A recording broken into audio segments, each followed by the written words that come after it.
어제는 제가 인생을 이야기할 때 사계절에 대해서 잠시 말씀을 드렸습니다. 어떤 분은 겨울구리라는 분은 25시라고 하는 책을 썼지만은 24시간 우리 시간 인생을 24시간으로 생각할 때 내가 지금 몇 시쯤 있을까? 내가 몇 시쯤에 살고 있을까? 이렇게 또 생각해 보는 분들이 있습니다. 사실 가만히 보면은 우리가 얼마나 빠르게 시간이 흘러가는지, 어릴 때는 그런 마음이 있죠. 야, 빨리 자란 어른이 되었으면 좋겠다. 근데 이제 어른이 되면 왜 이렇게 시간이 빨리 가나 이런 생각이 들 때가 참 많습니다. 이 모세 믿음의 사람인 모세가 시편 90편 말씀에 보면은 이렇게 이야기를 했습니다. 우리의 연수가 70이요 강건하면 80이라도 그 연수의 자랑은 수고와 슬픔뿐이요 신속히 가니 우리가 날아갑니다. 그런 얘기를. 나이 먹은 만큼 시간이 빨리 간다.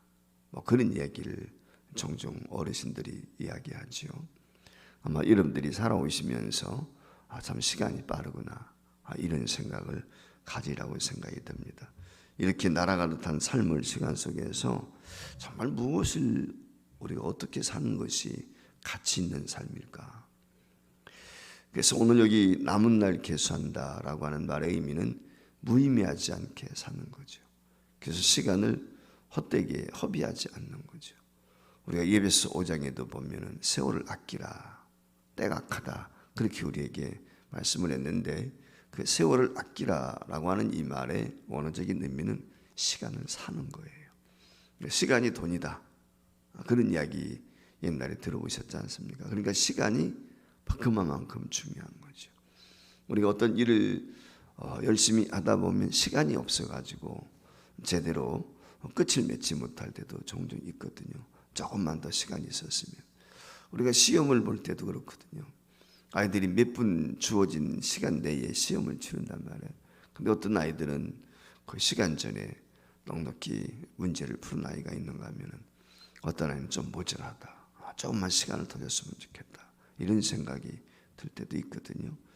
우리가 이와 같이 이 중요한 시간을 재물이라든지 명예라든지 아니면 어떤 출세라든지 이런 것에 관심을 가지고 사는 사람들도 많이 있죠. 결국은 죽음과 함께 모든 게 끝나는 겁니다. 돈 버는 것도 그렇고 지식도 그렇고 명예도 그렇고 쾌락도 그렇고 이건 죽는 순간 다 끝나는 것입니다. 근데 우리에게는 영원한 시간이 있단 말이죠. 이 세상 끝나는 시간이 끝이 아니고 영혼은 바로 예수 그리스도 안에 있는 거예요. 예수 그리스도는 영원하십니다. 어제나 오늘이나 그분은 영원하십니다. 항상 동일하시다. 이 세상의 모든 것은 변하지만 예수 그리스도만 영원하다라고 하는 걸 우리가 늘 의식을 해야 됩니다. 그리고 우리가 전하는 예수 그리스도가 그 심령 속에 예수 그리스도가 들어가게 되면 지난 주일날도 말씀을 드렸지만은 변화의 역사를 가져온단 말이죠. 새로운 존재가 되게 만들고 새로운 삶을 살도록 하는 것입니다. 그러니까 이게 얼마나 가치 있는 건가, 얼마나 소중한 일인가 하는 걸 우리가 이해할 수가 있습니다. 마가복음 6장에 보면은 예수님께서 12제자를 선택을 하십니다. 그 12제자를 선택을 하시면서 예수님께서 둘씩 짝을 지어 보내시게 되거든요. 그래서 마가복음 6장 7절 이하에 보면은 그 12명씩, 12명을 둘씩 짝을 지어서 보내게 될 때 거저 보내지 않습니다. 그들에게 병 고치는 은사, 귀신을 쫓아내는 능력, 이와 같은 것을 부여해서 예수님을 제자들을 파송을 하거든요. 그리고 그들이 돌아와 가지고 그런 보고를 합니다. 우리가 이런 능력 행했다. 수고를 한 거지요. 예수님께서 그 보고를 듣고 나서서 이제 많은 사람들이 모여들게 되었을 때 보리떡 5개와 물고기 2마리로 5,000명을 먹이는 사건이 마가복음 이제 계속해서 6장에 보면 기록이 되어 있거든요. 그 사건 후에 예수님께서 제자들을 향해서 마가복음 6장 30절, 31절 말씀에 보면은 한적한 곳에 가서 좀 쉬도록 그렇게 이야기를 합니다. 이유가 있습니다. 같이 읽어볼까요? 사도들이 예수께 모여 자기들이 행한 것과 가르친 것을 낱낱이 고하니 이 시대 너희는 따로 한적한 곳에 가서 잠깐 쉬어라 하시니 이는 오고 가는 사람이 많아 음식을 먹을 겨를도 없습니다. 제자들이 그만큼 열심히 수고한 거예요. 복음 전하는 일에, 귀신 쫓아내는 일에, 전도하는 일에, 병 고치는 일에 예수님의 제자들이 열심히 했다. 그래서 그들이 음식 먹을 시간도 없었어요. 쉴 틈 없이 일했다. 한마디로 말하면 제자들이 그렇게 했다 그 말이에요. 제자들. 예수님을 본받아서. 그게 이제 성경이 이야기하는 거거든요. 근데 그 음식 먹을 틈도 없이 일했던 그 모습이 오늘 여기 본문에 기록이 된 거예요. 바로 예수님께서 오늘 여기 사마리아 지역을 지나가시게 되지 않습니까? 그 사마리아 지역을 지나가시다가 만나게 되는 그 여인과의 대화를 이렇게 나누는 장면이 오늘 여기 기록이 되어 있어요. 그러면은 왜 이와 같이 예수님과 예수님의 제자들은 음식 먹을 시간도 없이 그렇게 열심히 일했는가? 이유가 어디에 있는가? 다른 데 이유가 있지 않습니다. 첫 번째는 사람들을 구원하시기 위해서. 예수님이 이 땅에 오신 목적이 구원이거든. 제자들을 파송한 목적도 구원입니다. 병 고치는 게 문제가 아니고 귀신 쫓아내는 게 문제가 아니고 그건 하나의 매개체일 뿐이야. 복음을 전하는 접촉점으로 귀신을 쫓아내고 병자를 고치는 것을 이용을 한 것이지 그것을 위해서 예수님이 오신 건 아니라고. 예수님이 이 땅에 오신 것은 구원을 위한 거예요. 인류 구원을 위해서. 저와 여러분도 마찬가지죠. 우리가 나가서 전도하게 될 때 많은 사람들 데리고 오고 그들로 하여금 복음을 듣게 하는 이유가 어디에 있습니까? 그들 구원인 거거든요. 다른 데 있는 것이 아닙니다. 예수님께서는 단 한 명도 이 지구촌에 살고 있는 사람들이 망하는 것을 원하지 않아요. 그래서 베드로전서 3장 8절 9절 말씀에 보면은 이렇게 우리에게 말씀을 베드로 후서네요. 3장 9절 말씀에 오직 주께서는 너희를 대하여 오래 참으사 아무도 멸망하지 아니하고 다 회개하게 이르기를 원하시느니라. 이게 우리 하나님이 가지고 있는 우리 주님의 마음인 거다. 예수님이 이 땅에 오신 목적이 다른 데 있는 게 아니에요. 영혼 구원하기 위해서 오셨단 말이죠. 근데 오늘 여기 사마리아 지역이라고 하는 것은 우리가 잘 알고 있는 것처럼 이 북쪽과 남쪽 이스라엘이 이렇게 나누어지게 되었을 때 솔로몬의 범죄로 인해서 그 아들 때에 가서 나누어지게 되잖아요. 이 북쪽은 이게 아수르에 의해서 멸망을 당해요. 그 아수르에 의해서 멸망을 당하게 되었을 때 아수르가 어떤 정책을 쓰냐면 이민 정책을 쓰는 것입니다. 혼혈 정책이죠. 그래서 그 아수르 주민들도 있지만 아수르가 점령했던 사람들을 사마리아 지역에 갔다가 옮겨놓은 그곳에 거주하도록 하는 자연스럽게 이 사마리아 지역은 혼혈족이 돼버린 거예요. 예, 결혼하게 될 때 이방 민족들과 결혼을 한 거죠. 근데 남쪽 유다는 바벨론에 의해서 멸망을 당했지만은 이때까지도 순수한 혈통을 고수했던 것입니다. 그러다 보니까 남쪽 유다 사람들은 이 북쪽에 살고 있는 이 사마리아 지역 사람들 이들을 개 취급하는 거지요. 이방인 취급하는 것입니다. 사람 취급을 안 해요. 그게 상종을 하지 않는 거예요. 그래서 여기 사마리아는 예루살렘으로 올라가려면 거쳐가야 되는데 그런데 이들이 어떻게 합니까? 이 사마리아 지역으로 가지 않고 우회해서 돌아가지고 여리고성으로 돌아서 이렇게 가는 거예요. 이유가 뭐냐면 사마리아 사람들을 안 만나려고. 근데 오늘 여기 본문 말씀에 보면 예수님께서 오늘 여기 사마리아 지역을 지나가고 있는 것을 볼 수가 있습니다. 특별히 오늘 여기 지나가면서 한 여인을 만나게 되는데 그 여인은 어떤 여인입니까? 남편을 5명씩이나 바꿨어요. 그리고 지금 6번째 남편하고 살고 있어요.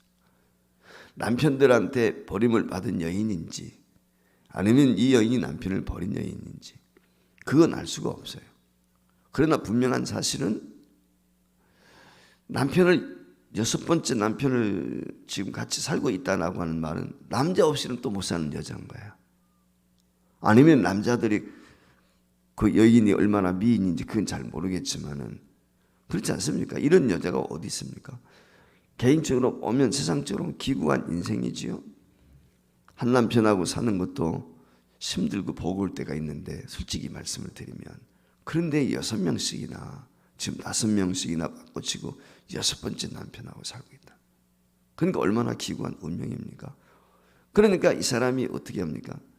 살아가기 위해서는 물도 길어야 되고 수고해야 되는데 그 물을 길러 나오게 될 때 대낮에는 나오지를 못하고, 그래서 오늘 여기 본문 말씀에 보면은 정오쯤 나왔다는 거예요. 정오. 아마 이 사람은 유대인들한테도 무시를 당하는 사마리아인이지만 사마리아 지역에 살고 있는 자기 동네 사람들한테도 배척을 당하는 사람.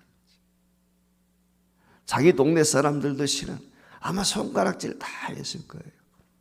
아이고 저 부정한 사람, 기구한 인생. 뭐 이유는 어떻든 간에 아마 손가락질 다 하지 않았겠습니까? 근데 우리 예수님의 특징이 뭐냐면 별명이 있었는데 그 예수님의 별명이 세리와 창기들의 친구다. 그런 별명이 있었어요. 바리새인들이 그렇게 예수님을 정죄한 거예요. 예수님이 이 땅에 오셔서 이런 부류의 사람들, 상종하지 않는, 미천하다고 생각하는, 아주 개취급하고 있는 이런 사람들과 가까이 했단 말이에요. 그들을 찾아가서 복음을 전하고 그들을 사랑했단 말이에요. 그래서 이 세리와 창기들의 친구다. 그렇게 예수님을 표칭을 했어요. 그런가 하면 그들과 함께 식사를 하니까 예수님에 대해서 먹기를 탐하는 자다. 또 이렇게 그들이 별명을 붙였단 말이죠. 한마디로 말하면 예수님을 비하하고 비난하는 거죠. 메시아야 자기가? 그러면서 천국 복음을 전하게 될 때 얘기하는 것은 고상한데 실제 삶은 어때? 그 비천한 자들, 가난한 자들, 천민들, 그들과 함께 생활한단 말이죠. 그 부분에 대해서 불만이 많았던 거죠. 그러면 왜 예수님이 오늘 이와 같은 마음을 갖게 되었고 이런 부류의 사람들을 만나게 되었는가? 그 이유는 다른 데 있는 것이 아니라 조금 전에 말씀을 드린 것처럼 구원하기 위해서다. 이게 예수님이 이 땅에 오신 목적이에요. 그러니까 예수님은 이 땅에 오셔서 사시는 동안 그 33년 사신 거거든요. 실제적으로는 우리가 30세에 세상을 떠났다고 얘기하면 33년 30세부터 3년 동안 3년 반이죠. 정확히는 공생의 활동을 하셨기 때문에 주전 3년에 오신 거예요. 그러니까 실질적인 면에서 보면 우리가 그 AD와 BC를 구분하게 될 때, 근데 어떻게나 33년 이 세상에 사시면서 예수님은 최우선 목적을 어디에 두었는가?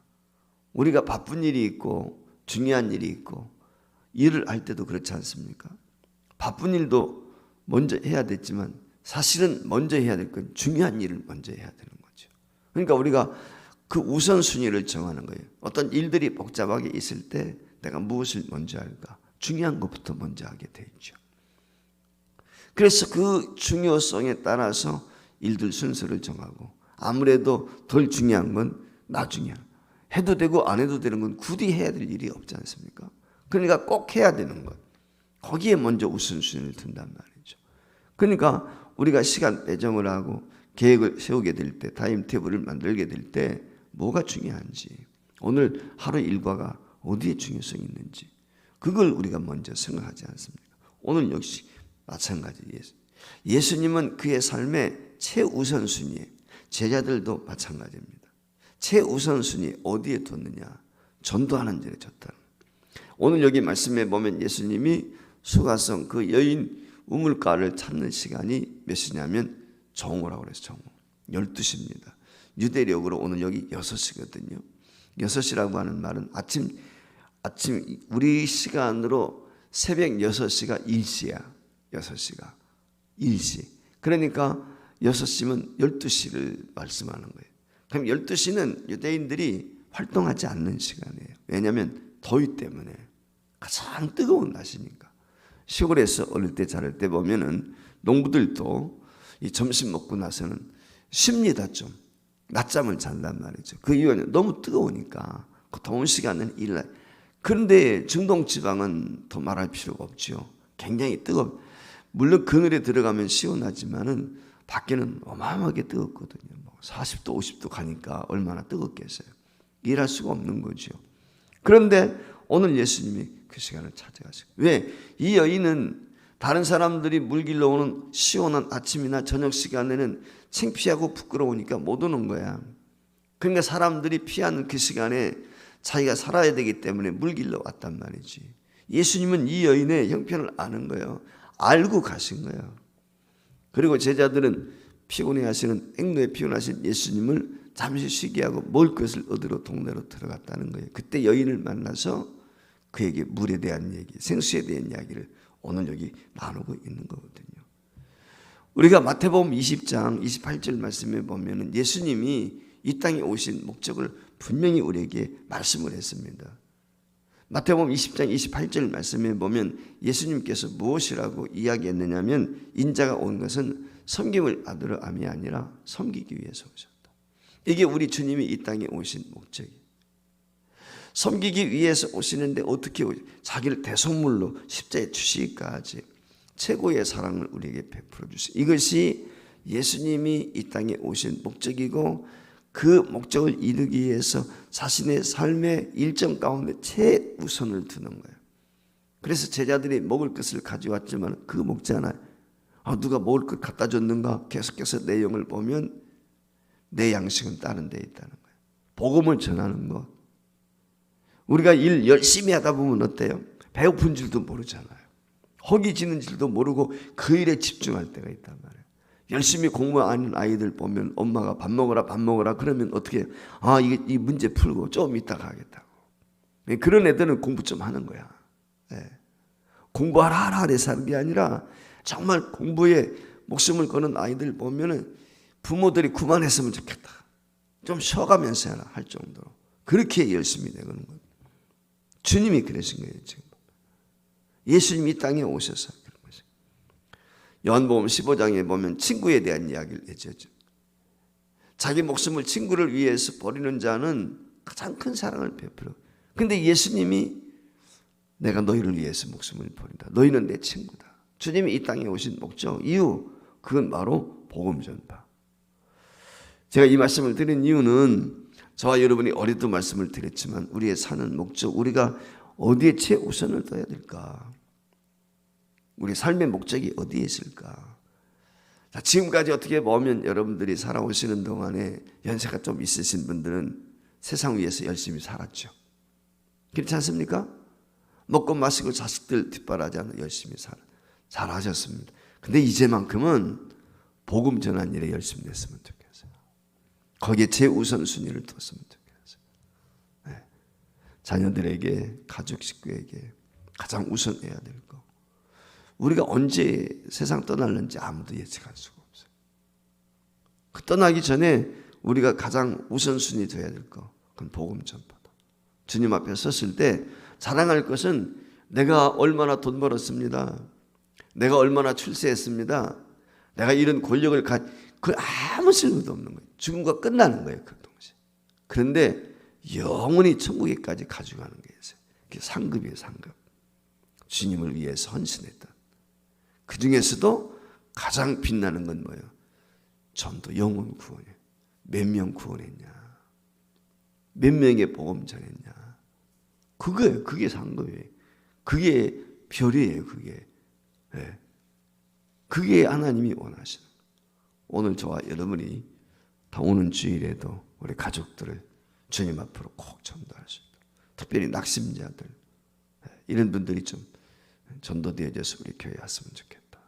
그런 생각을 다시 한번 간절히 가져보면서 오늘 예수님과 제자들의 그 삶을 통해서 우리의 삶과 비교해 보면서 나는 어떠한가? 나는 앞으로 어떤 삶을 살아야 되나? 앞으로 어디에 목적을 둬야 되나? 다시 한번 깨닫고 때를 어떤지 못 어떤지 복음 전하는 일에 저와 여러분이 헌신할 수 있기를 주 이름으로 축원을 드립니다.